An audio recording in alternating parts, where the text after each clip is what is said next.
नमस्कार मित्रांनो, पुन्हा एकदा तुम्हा सगळ्यांचं स्वागत आहे माझ्या यूट्यूब चॅनलमध्ये, ज्याचं नाव आहे learn more with JP sir. मित्रांनो, आपली टॅली प्राईमची सिरीज सध्या चालू आहे, ज्याच्यामध्ये आपण टॅली प्राईम डिटेलमध्ये शिकत आहोत. मागच्या व्हिडिओमध्ये आपण अकाउंटिंगची थोडीशी पार्श्वभूमी आणि टॅली सॉफ्टवेअर जे आहे त्याचं कशी निर्मिती झाली, कोणी केली, हे मागच्या व्हिडिओमध्ये आपण डिटेलमध्ये पाहिलं आणि त्याचे वेगवेगळ्या व्हर्जन्सबद्दलही आपण माहिती घेतली. आजच्या व्हिडिओमध्ये आपण टॅली सॉफ्टवेअर कुठून डाउनलोड करायचं आणि त्याला कसं इन्स्टॉल करायचं आणि त्यानंतर त्याच्यामधील काही जे आणि त्याचा जो काही इंटरफेस आहे आणि त्याच्यातील त्यामधील जे काही मेनूज आहेत ते आपण आजच्या व्हिडिओमध्ये पाहणार आहोत. चला तर मग जास्त वेळ वाया न घालवता जाऊया आपल्या स्क्रीनकडे आणि करूया आपल्या व्हिडिओला सुरुवात.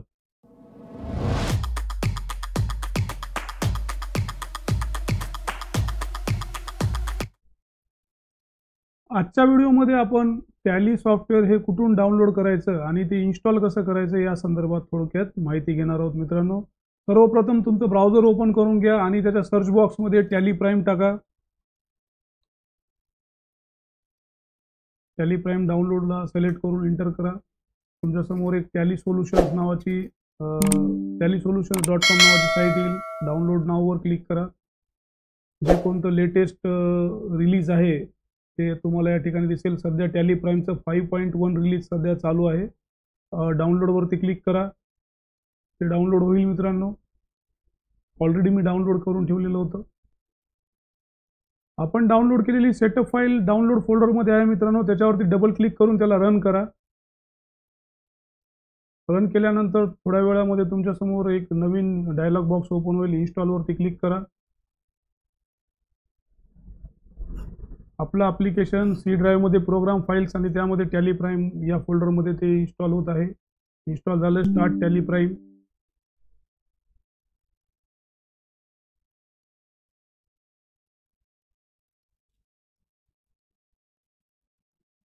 थोड्या वेळानंतर तुमच्यासमोर मित्रांनो त्याची टॅलीची डायलॉग बॉक्सची जे टॅलीची स्क्रीन तुमच्यासमोर येईल. या ठिकाणी कंट्री, अकाउंटिंग टर्मिनॉलॉजी आणि त्याचा जो पाथ आहे तो ॲक्सेप्ट करायचा आहे.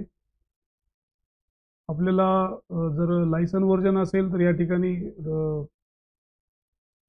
ॲक्टिवेशनचं विंडो येईल. लायसन व्हर्जन असेल तर लायसनचे डिटेल्स असतील. अदरवाईज हे एज्युकेशनलमध्ये आपण सध्या चालवणार आहोत, त्यामुळं राईट फॉर फ्री एज्युकेशनलवरती क्लिक करा. असा इंटरफेस तुमच्यासमोर येईल मित्रांनो. एक आपण सर्वप्रथम एक कंपनी क्रिएट करून घेऊया, त्याच्यानंतर आपण मेनूमध्ये जाऊया. तर कंपनी क्रिएट करण्यासाठी क्रिएट कंपनीला क्लिक करा किंवा इंटर प्रेस करा. त्या ठिकाणी या ठिकाणी तुमच्या कंपनीचं नाव टाकायचं आहे. त्या नाव टाकल्यानंतर इंटर प्रेस करा. मेलिंग नेममध्ये सुद्धा ते नाव ऑटोमॅटिक येईल. आपल्या कंपनीचा ॲड्रेस टाका. या ठिकाणी स्टेट सिलेक्ट करा. पिन कोड टाकायचा आहे मित्रांनो. टेलिफोन नंबर किंवा इतर इन्फॉर्मेशन जर तुम्हाला फिल करायची असेल तर करू शकता, नाही केलं तरी चालते. मोबाईल नंबर टाकला तर आपण व्हॉट्सअपला कॉन्फिगर करू शकतो. आपल्याला एखादी रिपोर्ट जर शेअर करायचा असेल तर आपण इथून ईमेल कॉन्फिगरेशन, व्हॉट्सअप कॉन्फिगरेशन हे मेनू ॲक्टिवेट करून आपण डायरेक्ट रिपोर्ट व्हॉट्सअपद्वारे सेंड करू शकतो. अदरवाईज ईमेल टाकलं तर ईमेलद्वारेही आपण ते सेंड करू शकतो. त्यानंतर आपल्या कंपनीची वेबसाईट असेल तर वेबसाईट टाका. या ठिकाणी दोन वेगवेगळ्या डेट दिसत आहेत तुम्हाला. एक फायनान्शियल इयर बिगिनिंग फ्रॉम आणि दुसरं books beginning from. Financial year जे आहे मित्रांनो, आपलं भारतामध्ये प्रत्येक वर्षी 1 एप्रिल रोजी सुरुवात होते आणि 31 मार्चला एंड होते. जसं आपलं कॅलेंडर इयर जे आहे 1 जानेवारीला स्टार्ट होऊन 31 डिसेंबरला संपत असते. त्याच पद्धतीनं फायनान्शियल इयर जे आहे ते 1 एप्रिलला सुरुवात होऊन 31 मार्च रोजी संपत असते. म्हणून आपण सर्वजण मार्च एंडिंगच्या वेळेस हेवी वर्कफ्लोमध्ये असतो. तर या ठिकाणी मग दोन डेट काय, तर सुरुवातीला जी डेट आहे पहिल्या कॉलममधील किंवा पहिल्या फील्डमधील ही फायनान्शियल इयर बिगिनिंग फ्रॉम, ही तर डेट 1 एप्रिलच राहणार आहे. बुक्स बिगिनिंग फ्रॉम म्हणजे ज्या दिवसापासून तुमची कंपनी अस्तित्वात आलेली आहे किंवा ज्या दिवसापासून तुमचे कंपनीचे रेकॉर्ड्स किंवा खर्च तुम्ही मेंटेन करणार आहात ती तारीख या ठिकाणी टाकायची असते मित्रांनो. समजा तुमचं फायनान्शियल इयर 1 एप्रिलला सुरू होते, परंतु कंपनी तुमची आज अस्तित्वात आली, समजा जी काय तारीख असेल, 15 मार्च असेल, 20 मार्च असेल किंवा 2 फेब्रुवारी असेल, 1 जानेवारी असेल, ती तारीख या ठिकाणी खालच्या फील्डमध्ये टाकायची असते. सध्या आपण एज्युकेशनल मोडमध्ये काम करत असल्यामुळं आपल्याला दोन्ही डेट जे आहेत त्या सेम ठेवायच्या आहेत. 1 एप्रिल 2024. इथे इंटर प्रेस करा. बेस करन्सी सिम्बॉल, रुपीचा symbol, formal name, INR means Indian rupees. आता या ठिकाणी ॲक्सेप्टला येस करा. तुमची कंपनी क्रिएट होईल. या ठिकाणी काही GSTचे फीचर्स वगैरे इनेबल करायचे विचारते. आपण त्या डिटेलमध्ये नंतरच्या व्हिडिओमध्ये जाऊ. सध्या याला कंट्रोल A करून सेव्ह करून बाहेर येऊया. या ठिकाणी जी तुमची कोणती कंपनी ओपन आहे ती या लिस्टमध्ये या ठिकाणी दिसत असते. कंपनीचा सध्याचा करंट पिरियड जो आहे 1 एप्रिल 2024 ते 31 मार्च 2025 आहे. सध्याची डेट या ठिकाणी जे तुम्ही वाउचर एंट्री करणार आहात ती डेट या ठिकाणी दिसते. आणि जर तुम्ही कंपनीत वाउचर एंटर केलं नसेल तर तुमचं, जर तुम्ही एकही एंट्री मारली नसेल तर या ठिकाणी नो वाउचर्स एंटर्ड आहे. जर तुम्ही एंट्री केल्या असतील तर जी लास्टच्या दिवशीची एंट्री केली असेल ती डेट या ठिकाणी शो होत असते मित्रांनो. तर आता आपण या ठिकाणी जी विंडो दिसते याला आपण गेटवे ऑफ टॅली स्क्रीन म्हणतो. तर त्यामध्ये तुम्हाला काही अशा मॅनेज करण्यासाठी काही मेनूज आहेत. जसं की कंपनी मेनूज आहे. याच्यावरती जर आपण क्लिक केलं तर एखादी जर नवीन कंपनी जर क्रिएट करायची असेल तर क्रिएट मेनू आहे. जर आपली ऑलरेडी कंपनी केली असेल त्याच्यामध्ये चेंज करायची असेल तर अल्टर मेनू आहे. आणि सिलेक्ट म्हणजे एखादी ऑलरेडी तुमच्या काही कंपन्या असतील सिलेक्टेड लिस्टपैकी एखादी कंपनी दुसरी सिलेक्ट करायची असेल. आपल्याकडे सध्या एकच कंपनी असल्यामुळं तिथं अदर कंपनीचं नाव दिसत नाही. कंपनी बंद करायची असेल तर हे शॉर्टकट की आहे कंट्रोल F3, सिलेक्ट करण्यासाठी अल्टर F3 आणि चेंज करण्यासाठी डायरेक्ट F3. तर सेट करण्यासाठी कंट्रोल F3 जर केलं आणि जी कुठली कंपनी तुम्हाला बंद करायची आहे त्याच्यावरती क्लिक करा, इंटर प्रेस करायचं, ती कंपनी ऑटोमॅटिकली बंद होऊन जाईल.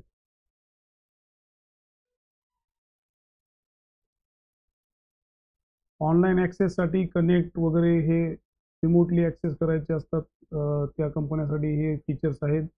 त्याच्यानंतर आपल्याला जर काही कॉन्फिगर करायचे असेल तर आपण F11 नावाचं फीचर बटन प्रेस करून त्याच्यामध्ये आपल्याला वेगवेगळ्या सेटिंग्स आपण करून ठेवू शकतो मित्रांनो. हे कंपनी क्रिएशनच्या वेळेस शेवटी आलं होतं. आपल्याला वेगवेगळ्या गोष्टी या ठिकाणी इनेबल करायच्या असतात. आपल्या सेटिंग्स आपण करून या ठिकाणी ठेवू शकतो.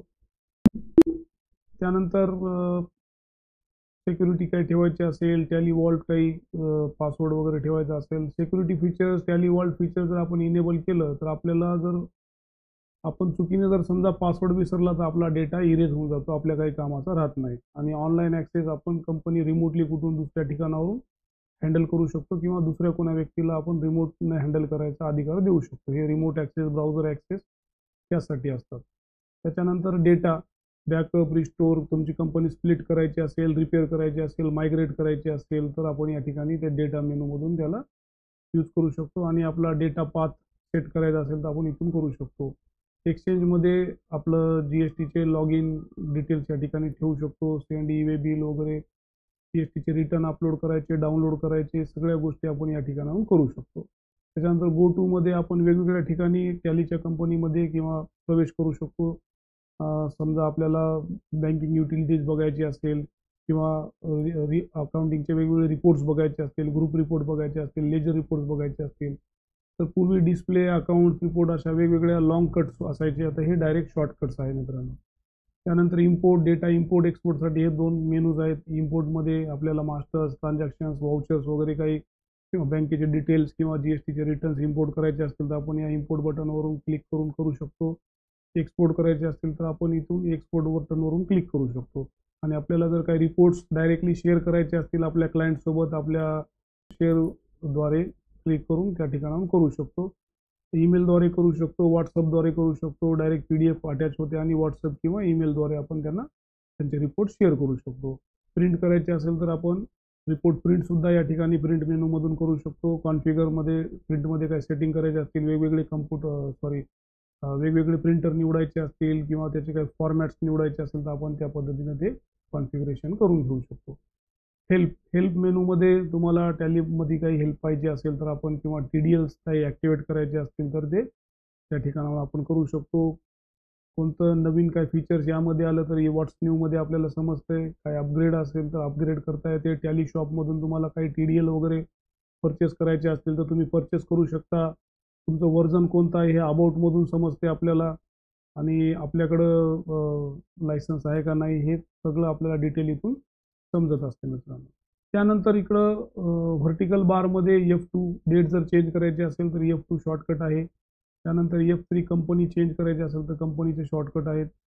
त्यानंतर F12 F11 हे तुम्ही ज्यावेळेस व्हाउचरमध्ये गेलात तर इथं F12 कॉन्फिगर वगैरे असं सगळे मेनू येतात. आपल्याला सिंगल एंट्री सिस्टम करायची, डबल एंट्री सिस्टम करायची हे सगळं काही आपण वेगवेगळ्या सेटिंग्स पूर्वीच करून ठेवू शकतो किंवा जेव्हा गरज आहे तेव्हा बदलू शकतो. सगळं काही आपल्यासाठी फ्लेक्सिबिलिटी आहे आणि एकदम इझी सॉफ्टवेअर आहे. मित्रांनो या ठिकाणी गेटवे ऑफ टॅली नावाच्या जे आपण स्क्रीन बघितली होती, सर्वप्रथम ज्यावेळेस आपण टॅली ओपन करतो आपल्याला अशी एक स्क्रीन आपल्या समोर येते, त्याला आपण गेटवे ऑफ टॅली स्क्रीन म्हणत असतो. आपण हे सगळे मेनू बघितले. आता ह्या मेनूचं काय काम आहे हे सुद्धा थोडक्यात बघणार आहोत. तर सर्वप्रथम आपण मागच्या व्हिडिओमध्ये जे बघितलं होतं की इलेक्ट्रॉनिक्स अकाउंट आणि मॅन्युअल अकाउंटिंग जे दोन अकाउंटिंगच्या पद्धती होत्या. तर त्या मॅन्युअल अकाउंटिंगमध्ये आपल्याला मास्टर्स पण क्रिएट करावं लागत होते. त्याच्यानंतर त्याच्यामध्ये ट्रान्झॅक्शन पण रेकॉर्ड करावं लागत होत्या आणि त्यानंतर त्याचे रिपोर्ट सुद्धा आपल्याला स्वतःला हातानं बनवावं लागत होते मॅन्युअल अकाउंटिंगमध्ये. म्हणजे लेजर क्रिएट करा, त्याच्यानंतर त्याच्यामध्ये ट्रान्झॅक्शन पोस्ट करा, त्याच्यानंतर त्याचे बॅलन्स शीट बनवा, स्टॉक समरी बनवा, बँक स्टेटमेंट बनवा, कॅश बुक बनवा, सेल रजिस्टर बनवा, परचेस रजिस्टर बनवा. ह्या सगळ्या गोष्टी मॅन्युअली कराव्या लागायच्या. त्यामुळं वेळ खूप लागायचा, श्रम खूप लागायचे, त्या अनुषंगानं पैसे पण खूप लागायचे. पण टॅलीमध्ये आपल्याला फक्त मास्टर्स क्रिएट करायचे आणि त्याच्यामध्ये ट्रान्झॅक्शन पोस्ट करायच्या. रिपोर्ट्स टॅली आपल्याला स्वतःला बनवून देत असते. आपलं इथं एक काम टॅलीनं आपल्यासाठी सोपं करून दिलेलं आहे मित्रांनो. येणाऱ्या व्हिडिओमध्ये आपण पूर्ण डिटेलमध्ये टॅली प्राईम शिकणारच आहोत मित्रांनो. आजचा व्हिडिओ तुम्हाला कसा वाटला मला नक्की कॉमेंट करून कळवा आणि माझ्या व्हिडिओला जास्तीत जास्त लाईक करा, माझ्या चॅनलला सबस्क्राईब करा आणि तुमच्या जास्तीत जास्त मित्रांसोबत शेअर करा. चला तर मग पुन्हा भेटूया एका नवीन व्हिडिओसोबत. तोपर्यंत आपल्या आरोग्याची काळजी घ्या. नमस्कार.